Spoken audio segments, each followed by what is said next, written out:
sitting at the tables.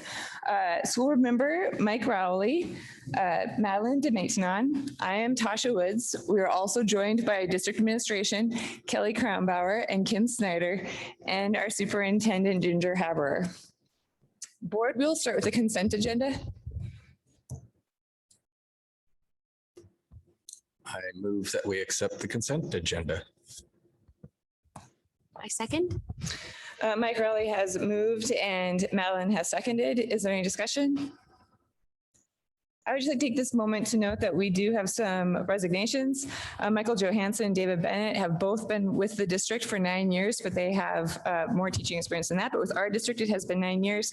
And Gahi Kim has been with us for 2 years. And I apologize if I said that name incorrectly.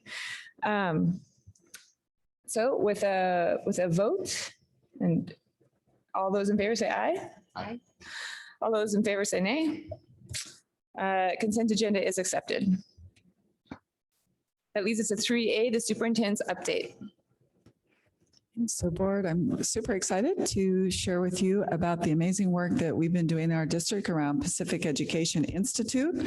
As you remember, we started this partnership with them, I think even my first year here, and especially when we were looking at putting, after the bond project passed, and we said, what do we want as something that could guide and help identify the culture of Ida, Nace, and Aronica. And at that time, I see Megan Rivard out there. She was coming in and doing some amazing work. I got to watch her in action with the younger kids out in the outdoor area, and your lesson about pine cones, which was awesome. And just thought, boy, what a great framework to have help support that culture at Ida. So we pulled together a group of staff members, invited community members to come and talked about it, said, yep, we think that would be a good thing for Ida. And board, you guys approved having that as kind of the foundation for the culture there. And since then, we've really expanded our partnership with Pacific Education Institute and really promote, they do some really great PD that is based on outdoor education and project-based. And one of the things I appreciate most about Pacific Education Institute is their commitment to really honoring our Native Americans and the Native American culture, the local Native American culture, and in all of their projects. And so tonight we have Megan Rivard, who will be here to share out more about our partnership with PEI. And we have Ann Riley, who is a teacher at Lincoln, and they just did an amazing project with watching how they constructed the bridge that goes over I-90 that allows animals to cross over the highway so that they're not having to cross the highway itself. So with that, Ann Riley, if we can unmute her, I know she's joining us by Zoom, and pull up her PowerPoint. And thank you so much, Ann, for joining us tonight. Hi, can you hear me okay? Yes, absolutely. Okay, excellent. All right, I don't have the I don't have the slideshow in front of me, so I am going to do my best to try to remember where I'm at here. I think I can pull it up here. Okay, so are you looking at the slideshow right now? And yep, we're pulling it up on Zoom, so you should see it as we do it.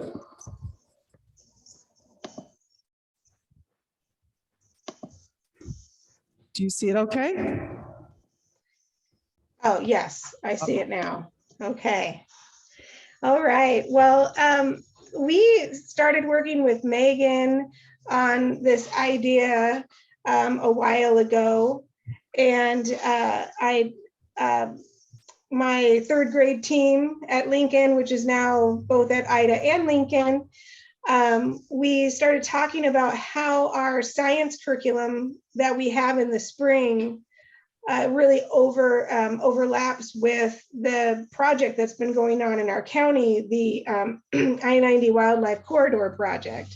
So we started talking about, wow, wouldn't it be great if we could do something with this internationally recognized project and make it part of our third grade science curriculum. And kind of that idea of having a project that could be across all of the schools in our district. And so Megan said, well, let's talk about it. Let's do a little thinking about what we could do. We ended up on June 6th going on our Gold Creek Pond field trip. And I'll give you a little bit of background on what all that means. And Megan, if you want to step in at any point, please do. If you want to add a little to this. If you could go to the next slide, or do I have control of that? I don't know. Oh, perfect. All right, so this shows our science curriculum that we are using, the Smithsonian Science for the classroom, and it's called How Can We Protect Animals When Their Habitats Change? It's a really amazing curriculum, and this particular unit has a whole engineering and engineering design component to it. So at the end of the entire unit, the kids are going to build a model of a underpass for salamanders to cross, and we use pill bugs as our in our model to show if their design will work. And then I've also got a picture here of the I-90 corridor project, which is, I believe it's like a 14-mile stretch of I-90 where there is not only the bridge being built, but also a whole series of underpasses that are built for rehabilitating the habitat there so that we can have movement of species from north to south in that area. And then of course I have the picture of PEI here because they're training and working with Megan to kind of find partners and have discussions and talk with different groups has been instrumental in allowing us to do this project. If you want to go to the next slide. All right, so the beginning of the year, my coworker, Christy Moorman, another third grade teacher at Lincoln, we received our Scholastic News, the first one of the year, and we couldn't believe it when we saw that it was about bridges, animal bridges. And we thought, oh, let's tuck this away until we have that particular unit, because this will be a great little entry point for that unit. And when we actually pulled it out to go over it with the class, we discovered that it was about the I-90 Wildlife Corridor project. So we were really excited. The pictures in this slide show the bridge that we drove under in the school bus. We didn't get to stop because you're not allowed to have people near that site, of course, because you don't want the animals to have any reason not to cross that bridge. And then the big picture in the background, this is the area where our Gold Creek Pond field trip was. And you can see this big underpass there. And that was an underpass that we got to stop and really look at. We had done some investigation beforehand as well. And I think the next slide, I kind of talk about that. All right, so Megan said, wouldn't it be great if the kids could get up there? But as we started looking more into this project, we found out the limitations that they don't want really kids on around those sites or people around those sites where the animals are trying to establish that as a crossing area. But as Megan did some more discussions and talking with different organizations involved in the project, she discovered this Gold Creek Pond area, and that has a whole view of an amazing view of one of the underpasses, and is a great area because it's an up and coming project for restoring some of the wildlands around that area. So we prepared for our Gold Creek Pond experience by getting some camera trap information, camera trap info is one of the things we do in our unit is we look at camera trap info from the Virginia woodlands. And so the kids were familiar with how we use camera trap information and how we tally it, and then how we can like kind of analyze that data and figure out, you know, what kind of animals are in a particular area.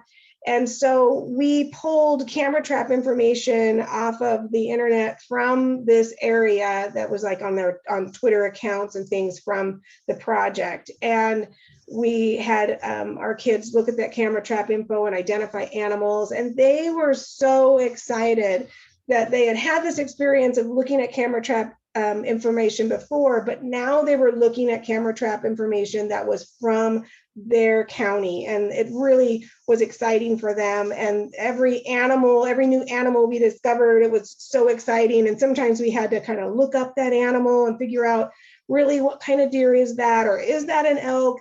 And so it was a really exciting process to go through with them.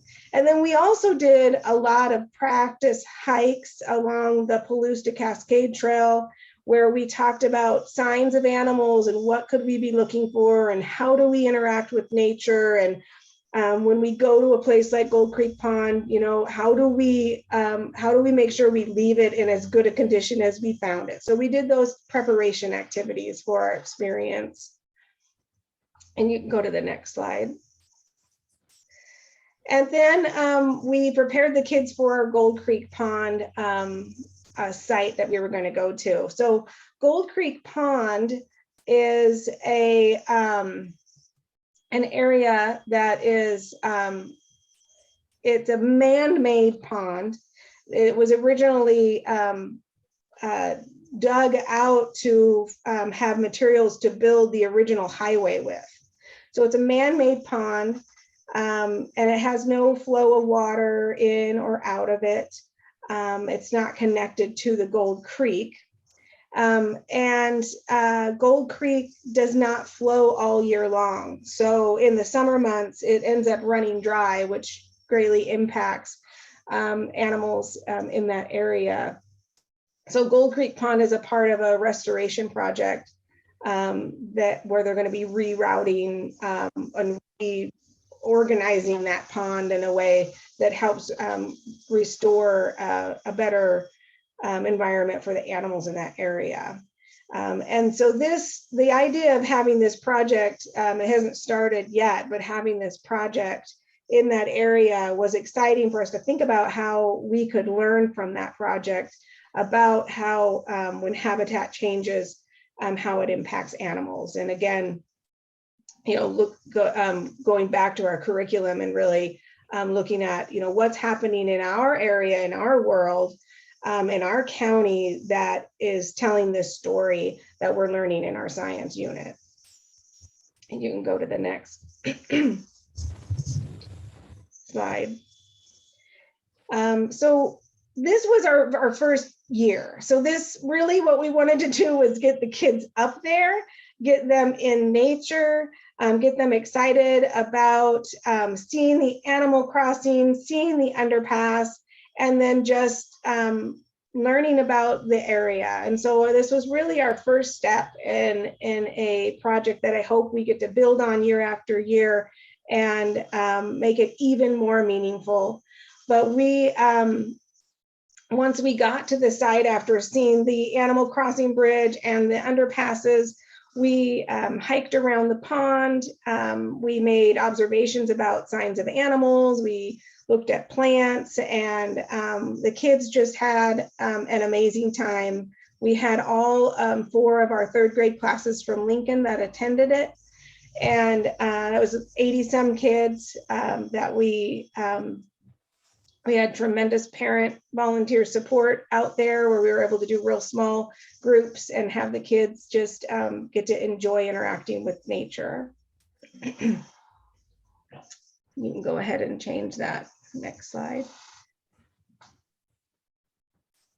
And I won't play this video, but this is just a video about the next what's happened so far and the next steps that are going to happen on the eastern side of this project, and which is like in from where it exists now to Easton. And I just included it in case you're sharing this slideshow, because it's such an excellent video and it really shows those partnerships that we have. Central Washington University is a big partner in this project, and we hope to partner with them in the future, and being able to share with the kids some of their activities they're doing, and give them ideas on, you know, the careers that are out there in science, in engineering, that are happening right here in our own county. So that was our project so far. Again, it was the first step. We definitely have some ideas about things we want to do for the next year, but we were just really excited to have that opportunity to work with PEI and to work with partners in the I-90 corridor wildlife project, and to get all those kids just out there enjoying nature.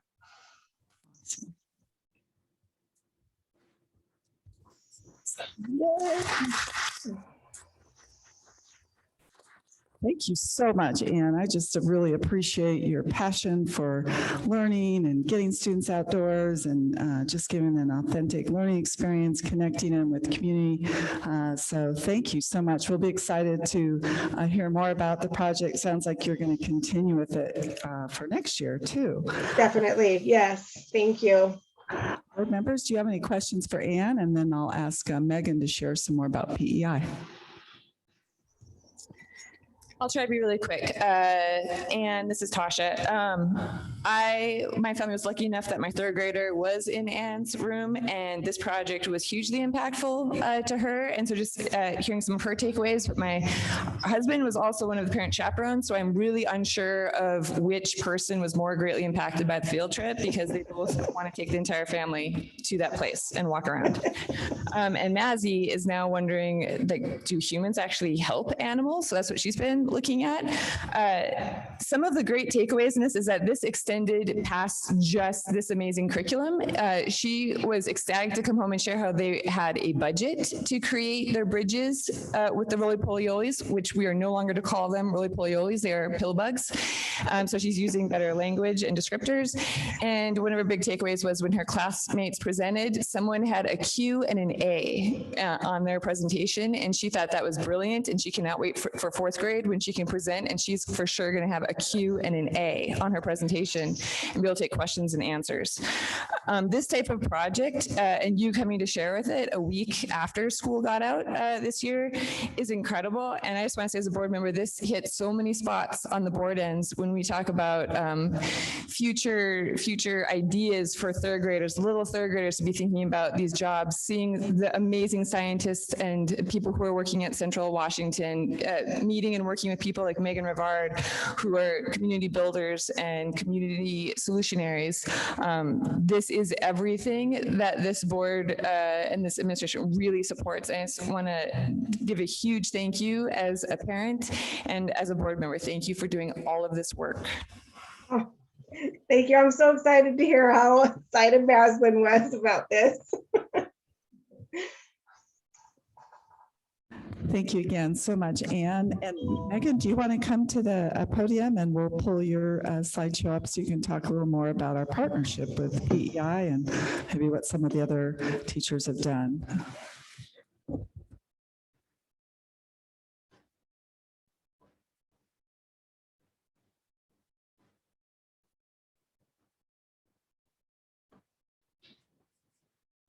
Okay, I'm Megan Rivard. Is it on? Yeah, it's on now. Okay. I'm with Pacific Education Institute. I'm the Central Washington Field STEM Coordinator. It's been a little while since I've come and talked to the board, so I'm actually going to do a quick refresher on who is PEI and what do we do, and then I'll jump into what's going on at Ellensburg School District. So if you back up, yep, they're right there. That's fine. Advance one slide. So we are a statewide organization, and we are a nonprofit, and we work to engage our K-12 educators with what's going on in their community so that we can advance science education and field-based education and community-based education and place-based education out in the real world, get our kids out in the real world doing real world things. And that looks very integrated. It's also more equitable for students. Students are able to access the content and the materials at much better places for themselves. It's more collaborative. There's more creativity involved. It's more authentic. So students are more engaged in the learning. And so these are our values as an organization. This is what we are trying to achieve here in Washington State. And if you go to the next slide, we do this in a variety of ways. We have other programs that we partner with, Project Learning Tree and Project Wild. And then we have our own materials that we have developed through some climb time funding through OSPI, so some climate science, K-12. And then we also have some of our own materials that we've developed. And this isn't curriculum, it's more guides, frameworks for how to do this kind of learning, integrated science learning. If you go to the next slide, we are a professional learning or professional development offer here in Washington State. We offer STEM clock hours for teachers, and we make sure that our professional learning ticks all these boxes. Like, we want to make sure that the teachers are getting something that is really, really meaningful to their practice, to their pedagogy, something that is going to impact students right away. They can take it right back to their classroom, something that's connected to their community. So they're right in it. They're seeing what's going on in their community. They're learning about what's happening right there. We want to make sure that it's standards aligned. So everything we do, we refer back to standards, and we make sure that we're in there with the Common Core, with the NGSS, with the social studies standards. We make sure that we're looking at those and looking to those for guidance in our development. All of our professional learning is customizable. So we don't just have a boxed thing that we come in and we say, this is what we do. We come in with a district and we talk and we have conversations about what a district might like or want. And that's where Ellensburg School District brought together the Field STEM leadership team, which is Jen Coots and Ann Riley and Joanne Duncan and lots of folks on that team who say, this is what we need, this is what we want. And then PEI works to get that for y'all. And we make sure that it's at low or no cost to the district. That's another big thing. We do that through grant funding, et cetera. This is, I like to say that we're a curriculum company, but we're not a curriculum company. Like, you don't have to call a 1-800 number to find out how to do something in your curriculum. You get to call me and we get to have cool chats about brainstorming ways to make things work. And that's, Ann and I had lots of great conversations via email, figuring out how to make this work. And it was so much fun to do that. So we do have some of our ready-made resources, and Ann used the Designing High Impact Field Experiences guide, which is the green and white guide with the ferns, the fiddlehead ferns on it there at the top.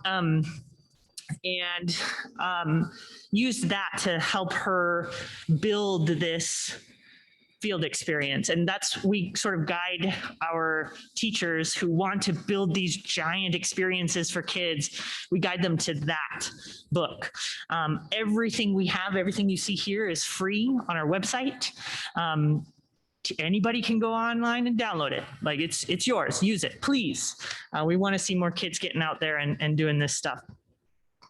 We've got ELA and math performance tasks now. These are like practice tasks for the state assessment, but they're more locally relevant to Washington State. They can be combined with field experiences. So they are things that are happening here, and you could take your kids out on a field experience and get them practice for their, like, contextualized practice for their state assessment. So we have a lot of those that can align to field experiences that people are already doing. It's a really good thing. And then our climate science work, it's so much. We have a lot. Go ahead and go to the next slide. So I've thrown the word around field STEM. This is our field STEM integrated learning model. This is kind of our flagship here. And our idea is that field STEM is this fully encompassing like thing where you take your ELA, your math, your science, your social studies, your physical education, your art and creative expression. You take all of those pieces and you build these really integrated, connected to careers, relevant to what's going on in the community, field-based moments of learning for your students. We never expect a teacher to right off of the bat get every single one of these boxes, boom, integrated into the first time they go out. And so we usually pick a box to start with. And so Anne used the science to start with the science kit, and it's going to very easily lean into all of these other pieces, the ELA, the economics, civics and cultural engagement, the meaningful math, and she's got the high impact field experience already building in, and all of those community collaborators. So you can see how just with that one entry point, we can start ticking off all those other boxes and getting this into a very, very integrated thing. So that's what Field STEM is, and that's what we really want to see here in Ellensburg School District. And we do want to make sure that everyone knows that none of this is exclusionary. Ellensburg School District is a Field STEM district. And so all of our teachers here in Ellensburg School District are invited to all of our trainings that we have. Everything that we have, it's open to the entire district. Everything that's brought to the district, it's open to the district.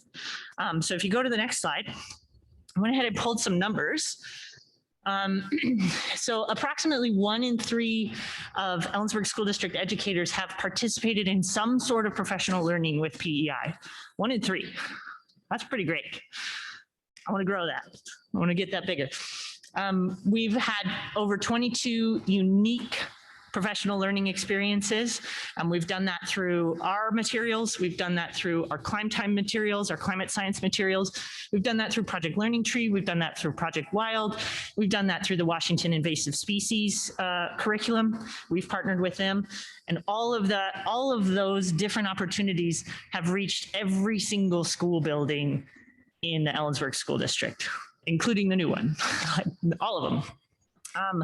So 2/5 or 41%, a little over 2/5 of all the Ellensburg School District educators that have joined us for one have returned for more. So most of those who returned for more than one, returned for more than one, like multiple times. So usually we can get them in the door and they want more, and we love to bring that to y'all. I have some highlights from this last year. So this is since we've started being a Field STEM district. If you go to the next slide, I have just some pictures to throw up here of things that we've done in this past year with y'all. In summer of 2021, we brought Project Learning Tree to the summer literacy program. I found a grant, I found some money, we got the books. All of the teachers in the summer literacy program got the Project Learning Tree books in hand so that they had those materials to work with over the summer.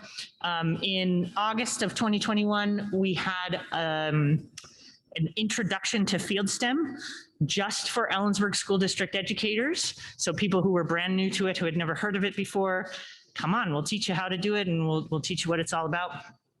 Then in early 2022, we had the early learning leadership team invited us to come and just chat about early learning and outdoors. And so we brought in some of our early learning materials for that.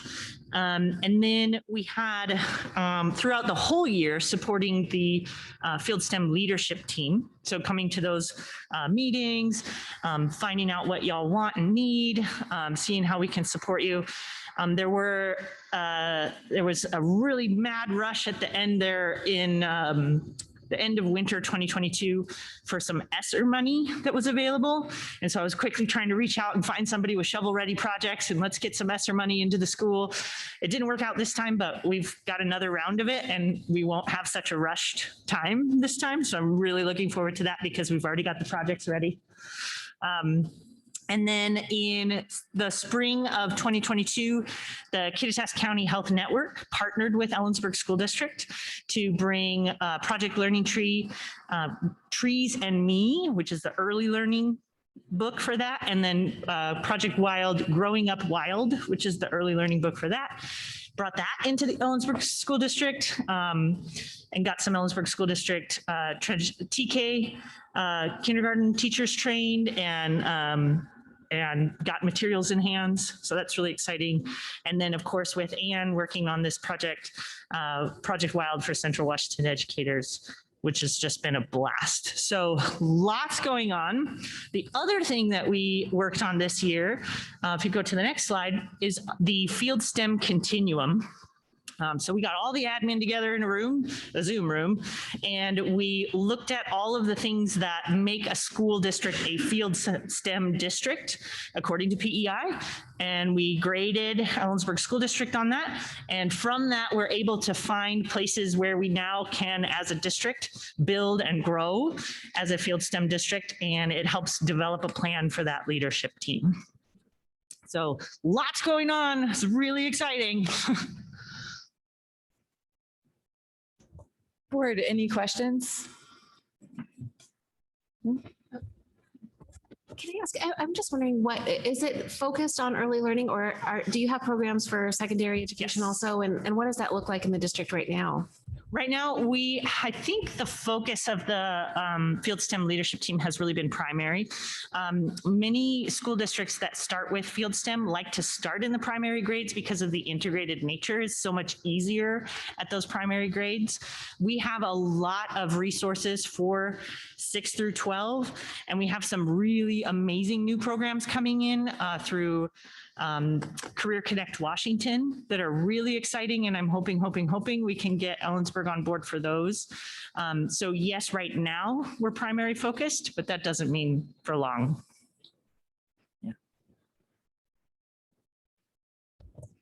Once again, it's just a thank you. This is the board ends. This is ESD connecting with community partners and having relevant learning experiences and seeing it cross curriculum. It's incredible work, and the number sharing about the number of teachers who participated in PD and who've returned to PD was great. Thank you for sharing all of that and for all of the work that you do. Thank you, Megan. You've just been amazing to work with, and we're so fortunate to have you here as our facilitator and our leader. So thank you truly for all the changes you're making and helping us to grow as a district and just get more outdoor learning and hands-on experiences. So thank you. And Joanne, I know you're here. Do you want to just share out just a little bit about Lincoln and some of what you're saying?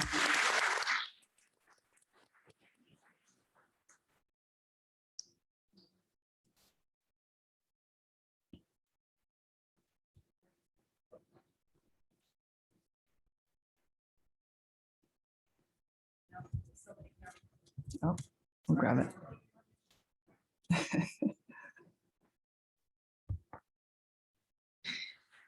I'm Joanne Duncan, principal at Ida Nason, Aronica, and wow, I don't have much more to add. How can you top what Megan and Ann just shared, other than to just reiterate how important this work is, how grateful I am, and I know other teachers are, that we have the opportunity to work with somebody like Megan.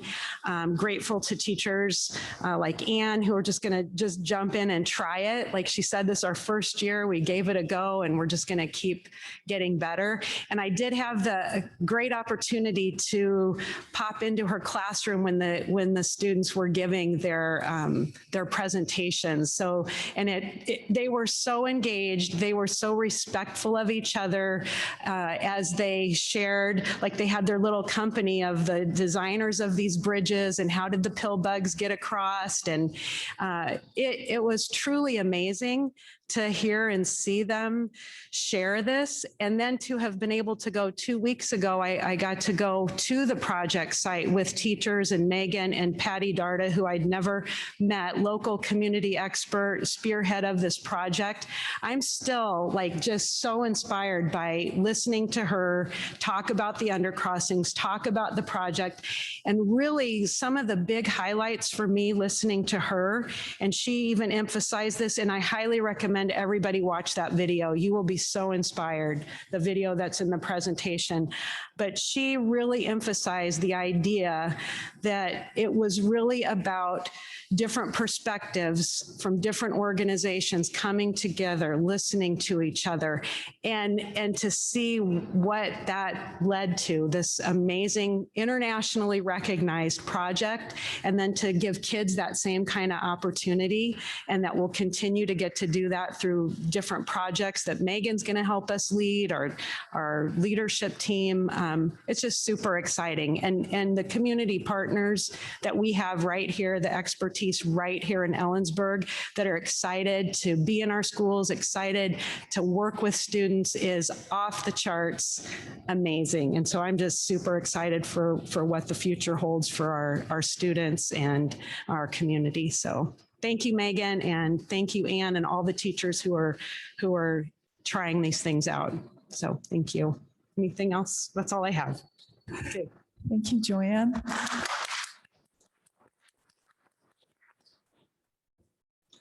That's the end of my report. Board, that puts us at 3B, the Comprehensive School Counseling Plan, and this is an action item.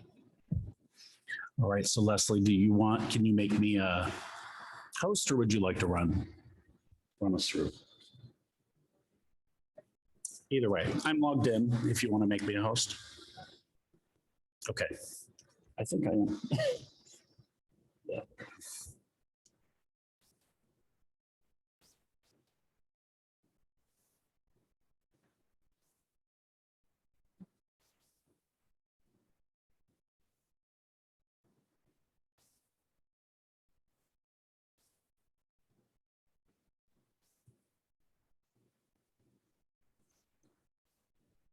All right, I think we're there.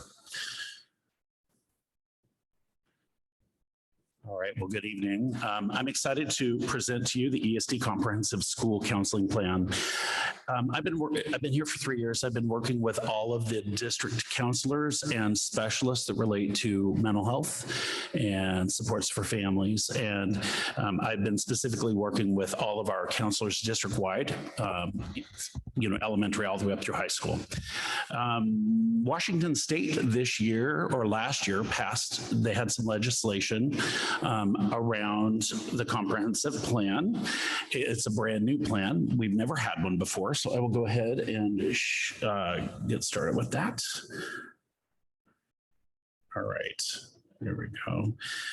So just a quick review. I visited with you a couple months ago about this. You're probably all a blur on this, but I'm not going to go into too much detail because I gave you some before, but I will give you some highlights. So they passed the House Bill 5030, which requires districts to develop and implement a comprehensive school counseling program for all schools within the district that addresses students' social, emotional, academic, and career development in alignment with the American School Counseling Association national model. So you'll hear in the counseling world a lot about ASCA standards. That is the American School Counseling Association, and they've just developed a phenomenal set of tools for counselors. What I've seen is that we spend a lot of money and time with our teachers in developing, core standards and developing our courses and making sure that they're aligned, but we have not done that well with our counselors. And so this is the state and the national organizations coming together and saying, we really do want to make some improvements and to build our counseling program. And so that's what this is. Now, the good part about this is it wasn't super hard to do in this district because we have great counselors and we've already been doing amazing things. So we are required to put together a plan, and I will just jump to the next one, that are based on these standards. And I apologize, they're very small. Mindset standards, and you can see these are actual ASCA standards. There are 6 mindsets, and then there's category 2, which are behavior standards. And they're standards around learning strategies, self-management skills, and social skills. And so what this plan requires is that every district needs to have a group of constituents to come together and to really look at our data. And so we walked through this process the very first time of analyzing our data and comparing them and looking at these ASCA standards, and then making some decisions on, okay, what do we need to focus on? Where can we improve? And it's, it's funny because the plan is the school counseling plan, but it's way bigger than the school counseling plan. It's titled this because the state has made it titled this, and counselors play a large part of it, but it incorporates principals. It incorporates, all administrators. It incorporates Title I school-wide plans and school improvement plans. And then our counselors have a lot to do with social emotional learning and how we implement that within our buildings from K all the way up to 12, and how we're operating across districts or across the district. And then we also have a lot of specialists like mental health counselors, family liaisons that push in and actually support the counselors as well. So although it's a counseling plan, it's really a district overarching plan that helps drive what type of social emotional supports we're providing in our district collaboratively. The beautiful part about this was Ginger tasked me a few years ago to really look at this. And so we were ahead of this already.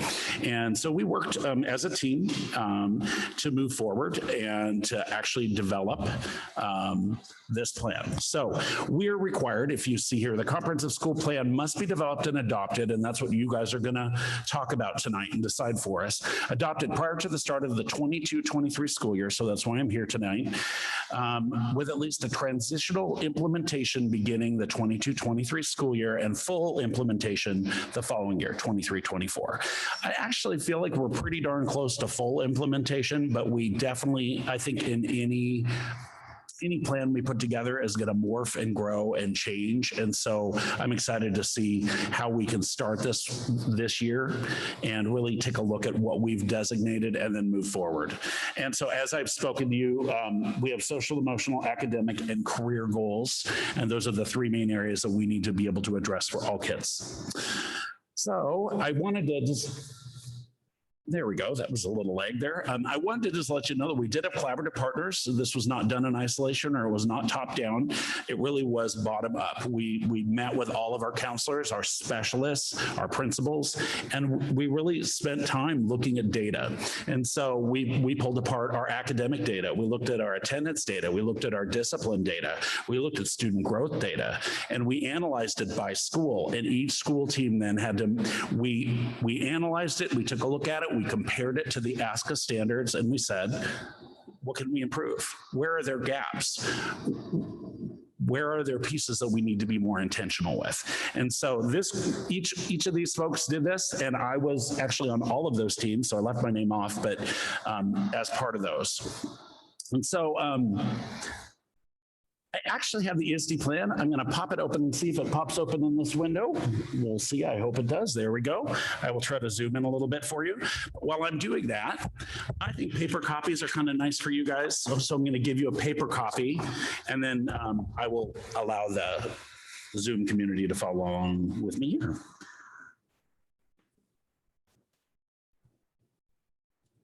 So, yes. Oh, beautiful. Okay. Well, you now have a paper copy as well. So there you go.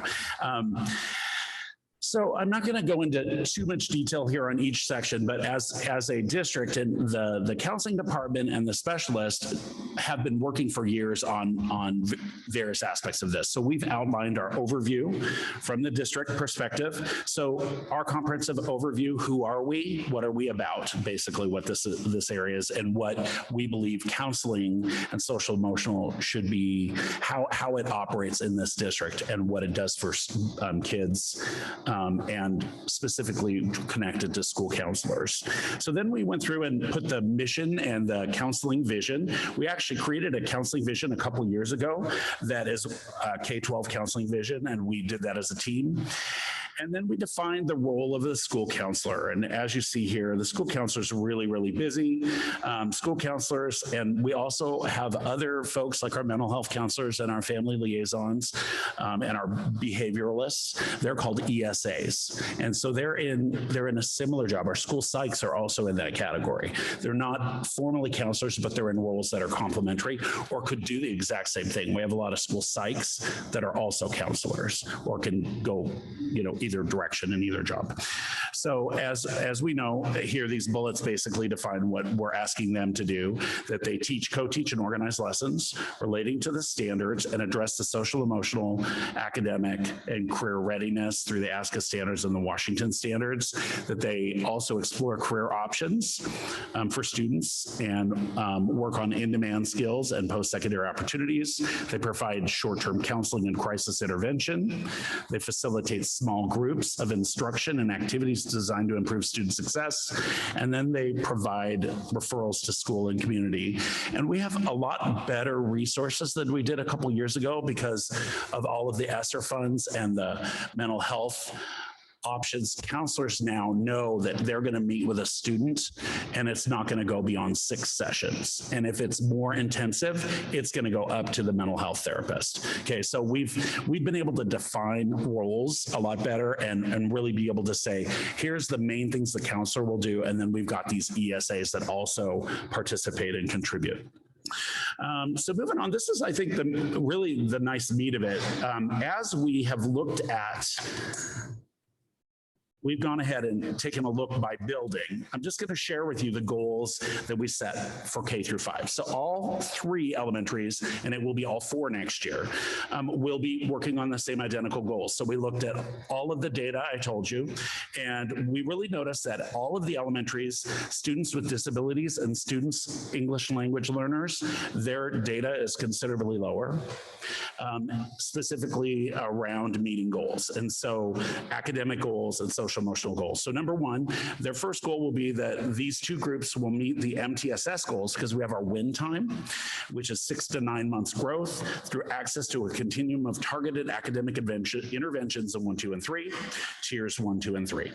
And then we also are going to increase our students with disabilities and our EL attendance rate by 5% district-wide. That sounds low, but that's actually quadruple to jump 5. And we're going to be very targeted on developing relationships between the attendance department, the counseling department, and our family liaisons to improve and increase attendance for families. And so what we're seeing is that those are the 2 big glaring pieces of data that we felt that we could work on this first year. And so they will be accountable and they will actually report to the board how they did on these 2, the K through 5. So then we move to 6 through 8. 6 through 8 really is looking at disrespectful behavior. So they want to reduce referrals for disrespectful behavior through reinforcement of the M2 mindsets, which are all about referrals. So we're going to be focusing on that as a building. We're going to also try to develop a parent university program for parents to individualize modules to support parents specifically for attendance, academics, and behavior. We're also increasing our parent education support for families. And then also we'll have counselors are part of the team that aspires to increase regular attendance. And this says on the WSIF data, that's the data we're looking at. So we are going to try to improve our regular attendance rate for students, okay? And there's definitions around that. They can't miss more than 2 days a month. That's what's called regular attendance, 82% to 87% through systems. And so we're going to be very specific there to improve attendance in the middle school. And at the high school level, 2 years ago, I believe we started a 9th grade on track program that actually was really successful. And as we look through all of the data, 9th through 12th, we really saw that really hitting hard in the 9th grade year to support students really had long-term effects all the way across, obviously, the rest of the years. So we're looking at teaming initiatives. We're going to continue with the ninth grade on track program, and we're going to increase ninth grade students passing all classes from 60 to 70%. We're going to decrease the ninth grade discipline rates from 5.5% to 4%. So we're going to reduce discipline, and then we're going to increase our attendance rate of fewer than 2 absences a month from 66.8% to 75%. So we know the data, we know where we're low. These are the probably the lowest pieces that we're looking at,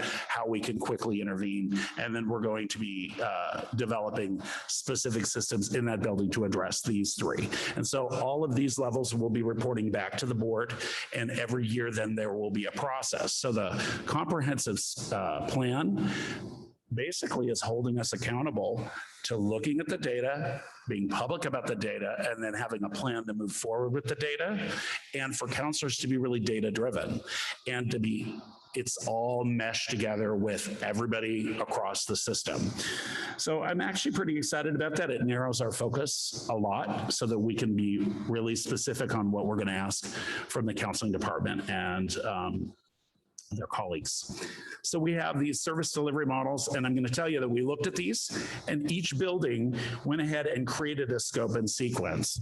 And so if you'd like to look, you can actually probably look at this easier on paper. I will click on these as well. And this is open to the public. We'll make sure that the link is there. But you can move to these colored sheets, and you can see that there's grades K through 5. They have a scope and sequence for their social emotional learning, meaning all teachers K through 5 will teach a portion of the week, a social emotional lesson, and we're going to have fidelity as we instruct kids social, and that everybody will be lockstep so that every school will have a common system of how we implement our social emotional. So we've adopted the second steps, and we've been able to put that on here. And as you can see, then this moves across, kinder, first, second, third, and you can see as it develops across the continuum. Middle school, same thing. If you flip the page, Morgan Middle School has outlined the second steps units that they will be delivering in 6th, 7th, and 8th. And then they also have added the career aspect and an academic aspect for intervention. So you can see that they have advisory teachers at the middle level, and then they also have a variety of activities, including a career fair that they offer to help address some of the requirements for the plan. And then when we get to high school, we have just adopted a brand new Character Strong program at the high school, and we will be having all of the advisors at the high school be delivering this to their students in Tier 1 again. So this is general ed.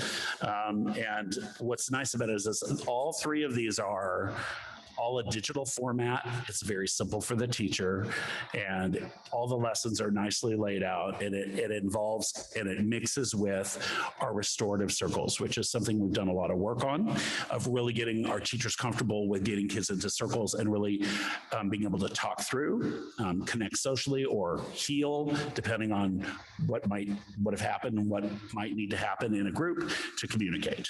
So those are the links to these right here. And if you keep going, you should be able to see that there is the scope and sequence for 9 through 12 for all of the Character Strong curriculum, which is brand new this year. And we're going to be bringing that before you in August, I believe, to talk a little bit further about pilot versus adoption. Okay, and then finally, we come down here. I just wanted the very last page in this packet. I know this is riveting for you, but I wanted to make sure that I included these folks, is that we do have these categories of people that provide services that are not counselors. And as I've said, so we've got Tier 1, Tier 2, and Tier 3 services, and we have our building counselors and our liaisons, our wellness interventionists, we have a substance use counselor, we have special educators, we have a care team, and we have outside agencies. And this document is one that we've been able to pull together to say who does what and try to kind of line, what lane am I in? Because there's a lot of folks here. And so as you go across, this process has been really helpful for us because we've been able to really work together to really look at us collectively and then put this on paper. And so, as I said, we've done a lot of this work already, but this is now formally going to be submitted to OSPI once the school board has a chance to look at the process. And then the last two pieces, and I think that these are some of the most important pieces, and I think anybody in education would tell you that annual review and assessment is really important. So we've outlined exactly what that looks like. We will conduct, so we're going to be doing a use of time calculator every year. So we're going to be conducting a time study. Where are counselors spending their time? And what we found is a lot of counselors are not spending their time on the ASCA requirements. They're doing a lot of things that aren't considered counseling, and we want to get out of that business. We want counselors to be where they should be, spending the time doing direct service and indirect service to students. And then we're going to go through the process of disaggregating our data again, like we did this year, providing you new goals and with an explanation of how did we perform on this year's goals. And so we've outlined that for the state. And then as we move down, professional development, we're required to talk about what professional development counselors will receive. So we're going to spend a 2-year process. I will lead this process in the PLC time, where we will be using the ASCA national model training. And we're going to be looking at each one of these sessions. So we've got a school program assessment, overview of the national model. We've done some of these things, so we'll be kind of filling in where we haven't been, looking at data analysis for academics and attendance and discipline, looking at the annual outcome goals, creating and closing the gap action plan. These are pieces. And then as we move down, there's session 2, which is around visioning and beliefs and looking at data specifically. Session 3 then is about data collection and analyzing that data, and then putting it into a results-oriented process. Section 4 then is conducting an annual review based on the needs again. So it kind of circles back. It's kind of a circle. And then you go through the second year. So this section 4 is the second year plan, beginning of it. And then you'll basically be going through the process again of looking at your goals, analyzing your goals, and outlining them. So it's just kind of a nice process for us. And I feel like it's just nice to have it on paper. We can all be starting in the same place. We've got a couple new staff members that are going to be joining us, so it'll be really helpful, and it'll pull us all together to move forward specifically around the ASCA standards and the work. So I'm really proud of the work that the counselors have done here, and I look forward to submitting this and then getting your approval as we move forward. Any questions? Kelly, oops. I'm wondering what kind of feedback, or if any, there has been from parents, or what opportunities we've had to get parents on board as far as any changes. Yeah. With the school counseling plan? Yeah. Being that this year is the first year that we're required to put a tentative plan in place, this is a skeleton. Our counselors were asked to visit with families. Specifically, this is really more of an internal document on exactly how it is, but one of the ASCA standards is that we're going to be developing counseling parent groups that include students. So every building then will have support of a PAC that have, for our overall program, will have a counseling PAC that'll give feedback. So it'll be open for families to be able to come and contribute, and even students. And so that's one of the key components. If you're going to actually meet the standards of ASCA, you've got to involve families and kids. We're not there. That's one of the pieces of work we got to do as we work through the standards. But we've set it up so that we're going to follow through with that. That's an important part, though. We've got to get our families and our students specifically involved with input here. We know that. We've talked a lot about it. It's a great question.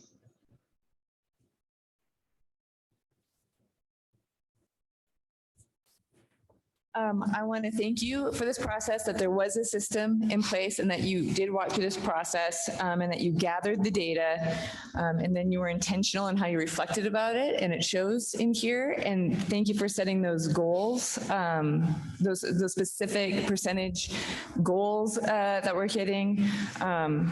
This is relatively new for us. And so this is exciting to see that there's an intentional aspect to it and a reflective aspect to it.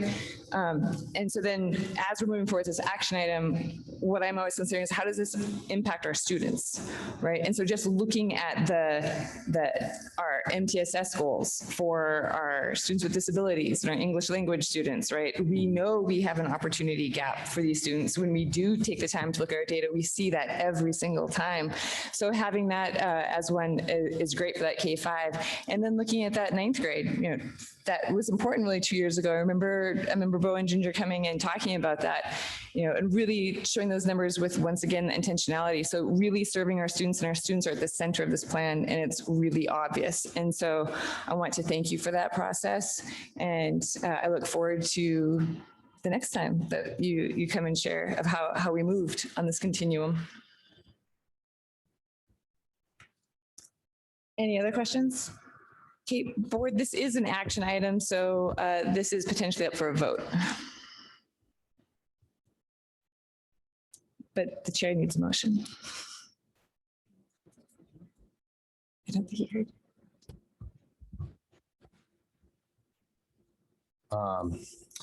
I move that we accept the comprehensive school counseling plan for 2022-2023.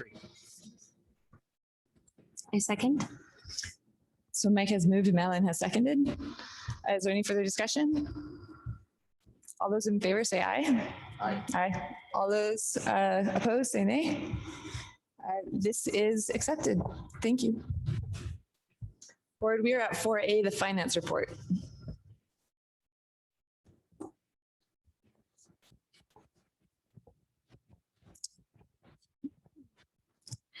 Tonight, I will be going over the financial status of the district as of May 2022. You should have a packet in front of you that has a summary report, financial update spreadsheet, budget status report, the trial balance report, and Kittitas County Treasurer's report for all funds.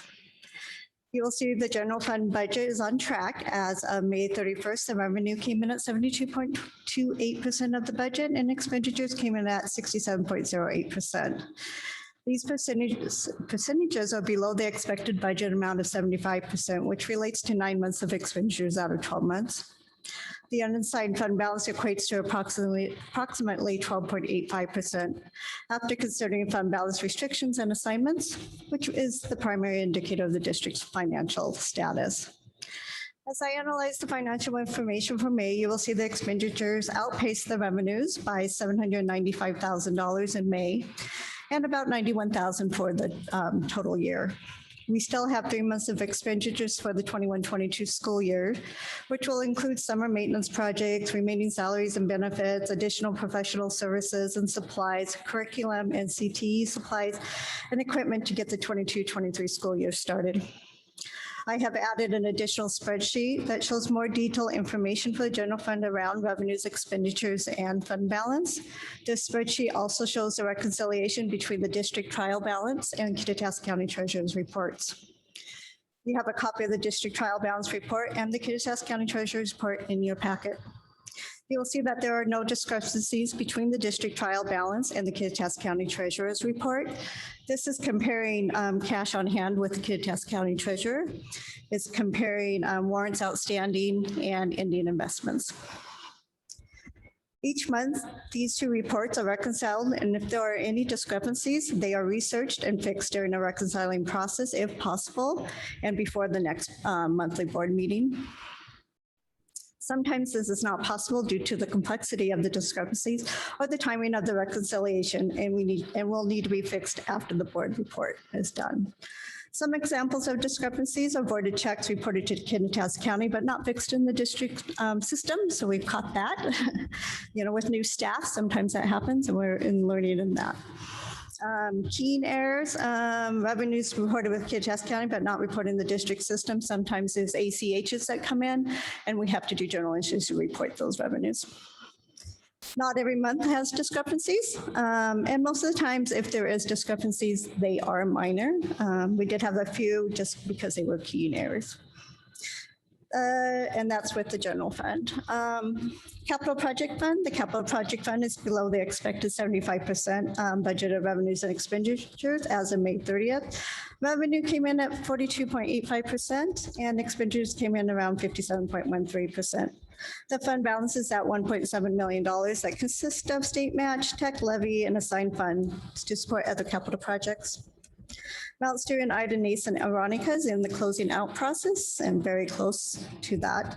And Lincoln remodel is on time and budget. We have met our state match threshold, which means that we will now receive the max amount of state funding each month based on expenses paid out from the previous months for the remodel of the Lincoln Elementary. The reconciliation between the district trial balance and Kittitas County Treasury Report found no discrepancies. The debt service fund revenues are above the expected 75% budgeted revenues, coming in at 99.81%, with the expenditures being above the expected 75% at 80.56%. The majority of our expenditures were in December 2021 is when we paid the principal and interest on our outstanding debt. And then in June, as of June 1st, we did make another interest payment, and that will be on our next board report. Again, the reconciliation between the district trial balance and Kittitas County Treasury Report found no discrepancies. The AS3 fund is below the expected 75% budgeted revenues and expenditures as of May 2022. Revenue came in at 37.61% and expenditures came in around 25.32%.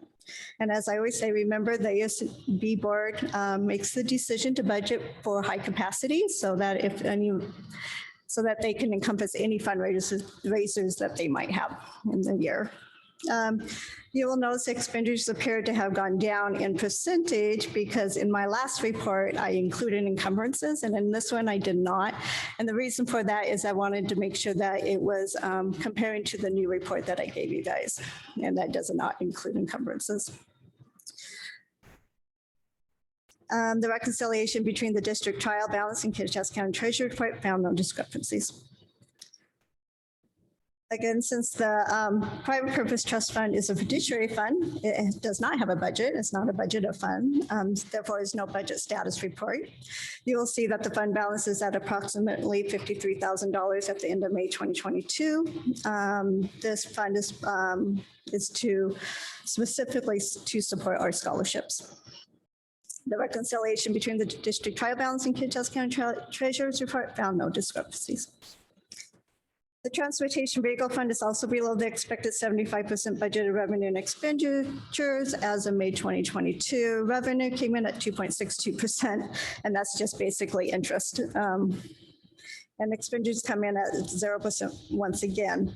We haven't purchased buses this year. We're not planning to. I kind of said in the report that we were starting to plan that process, but when I was talking with the Director of Transportation today, those buses will actually not be here until probably March of 23. So it'll be in the 22-23 budget that we'll see some budget, some expenditures of purchasing budget buses and some other vehicles.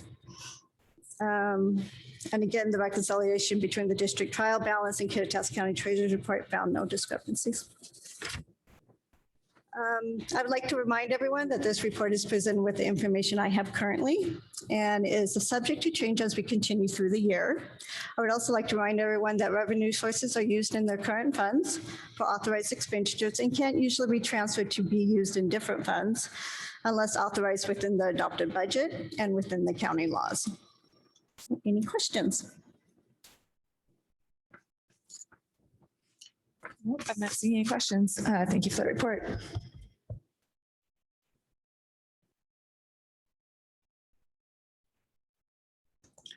Next is the enrollment report. Yeah, not a lot of exciting information here. So wrapping up the school year, we reduced about 6 students in the month of June. So we dropped district-wide. I still believe, though, that we ended at 3,140, forgive me for not knowing that exactly, 46. And so we actually were 146 higher than we budgeted, which we budgeted for 3,000, and we ended the year at 3,146. So obviously all of our programs are ending, transitional bilingual, running start, all these students are ending. And so these numbers will end. This is our last report, and then we will start again in September when we do our new count. So yeah, other than just a reduction of 6 students, that's really it. Questions? Kelly, when do you make the projection for the next school year? I'm not sure when that happens. When do we make it? Yeah. Well, budgetarily, we've already made it, have we not? Yes. Yeah, we usually try to do that during budget process, and we're in the middle of that now. So far, I'm thinking that we'll budget at 3146. Just because it's with the pandemic and everything that has gone on in the last couple of years, I want to make sure that we're consistent right now as we figure out what's going on. We're certainly hopeful, though, that it's much larger than that. We think it will be. Yeah. This isn't a question. This is just an ask, and Jonathan had asked this a while ago. And now that it's done with this whole, the comprehensive report for 21-22, can this just be included in the agenda packet every time we have an enrollment report? Because he had asked for that historical information before, and now we have last year's for next year's. So just carrying this through in every packet. Oh, sure. So you want to. So just link. So this year and then next year. Yeah. So we can that's see a great historical idea. context. So each month we'll give you September. Or even 22, just 23. include this document that we have. Okay. Right. It can just be this one attached, because then we can see month by month on here, Sure. and then we can compare. He had asked for that a couple of meetings That's ago. helpful. So For sure. thank you. Uh-huh.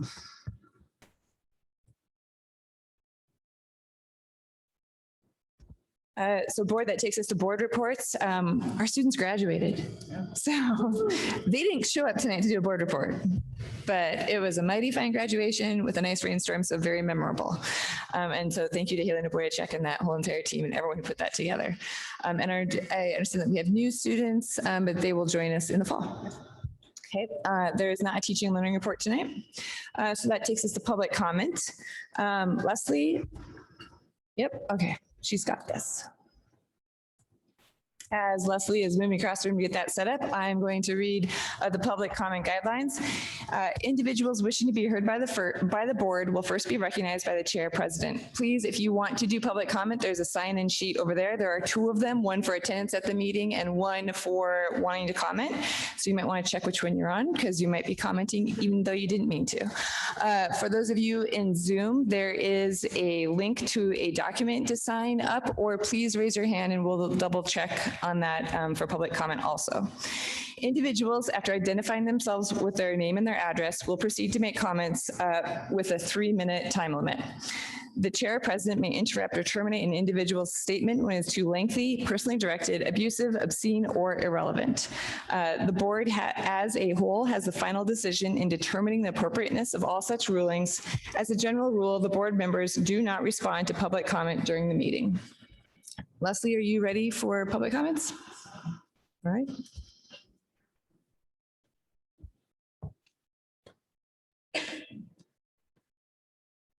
Mary Gordon, is it on? Yeah, 2720 Cove Road. So we've had a lot of talk about this budget crunch that we're in, which started this all back at the beginning of March when we lost our librarians. And the district called it a gap year, which we've been digging through to try to figure out what that is. Gap means an absence of, which I know we're not going to go without money. So that was confusing. We lost our librarians. They were told we were moving in a media tech direction. All of our record requests asking about media tech came up 0. So we're not exactly sure what's happening. All of our elementary librarians got removed, rehired into these stream positions. As far as I'm been told, there's no curriculum. So I'm not sure what's happening in these stream positions and why we had to disrupt everybody's lives for them.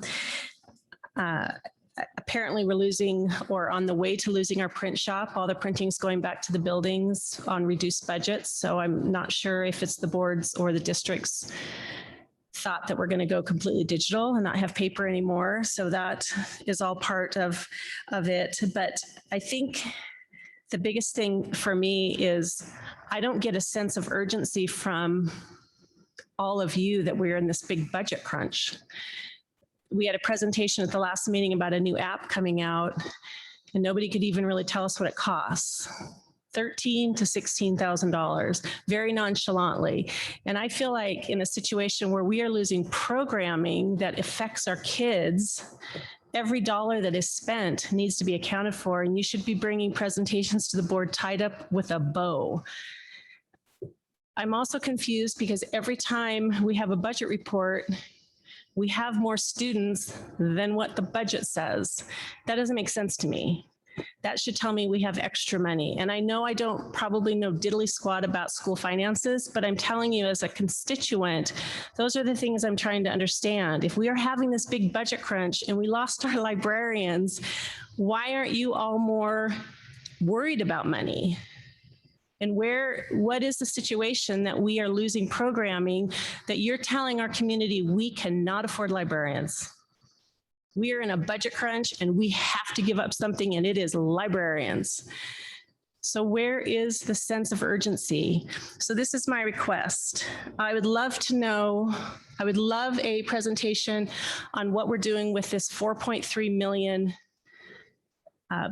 fund balance that's not allocated for anything. What's that for? I would love to see a 4-year projected budget for our next 4 years of levies.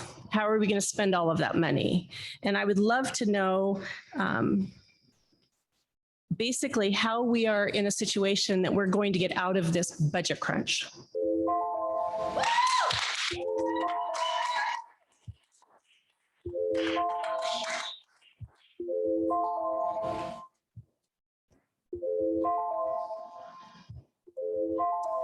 Do you have another one open?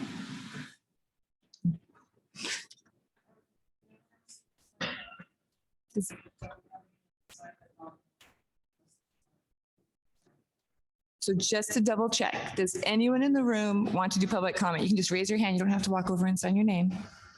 Okay. Does anyone on Zoom want to do public comment? You can either raise your hand or in the chat, click on the link. I believe there's a link in the chat. All right, Leslie, will you give 30 seconds as a final opportunity for people to either in Zoom or in the room to do public comment?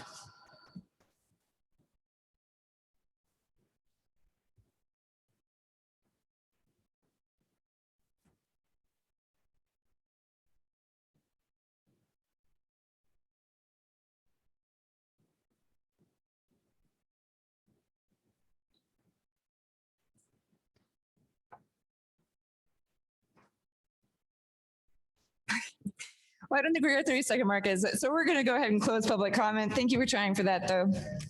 All right, board, we're at 8A, proposed items for future consideration. Nope.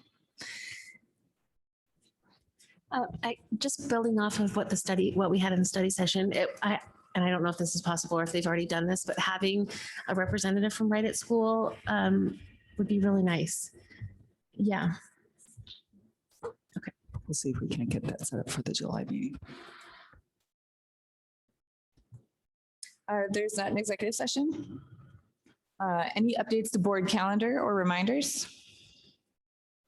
Just a reminder that we don't have 2 meetings in July. So our next meeting is, I think it's that Wednesday is the 22nd in July. So. Any clarification and next steps? Leslie, are there signings of official documents? Yes. Nobody can go till all the tables and everything's put away and sign the documents. And so that leaves us to adjournment. Need a motion? I move that we adjourn. I second. All those in favor say aye. Aye. This meeting is adjourned.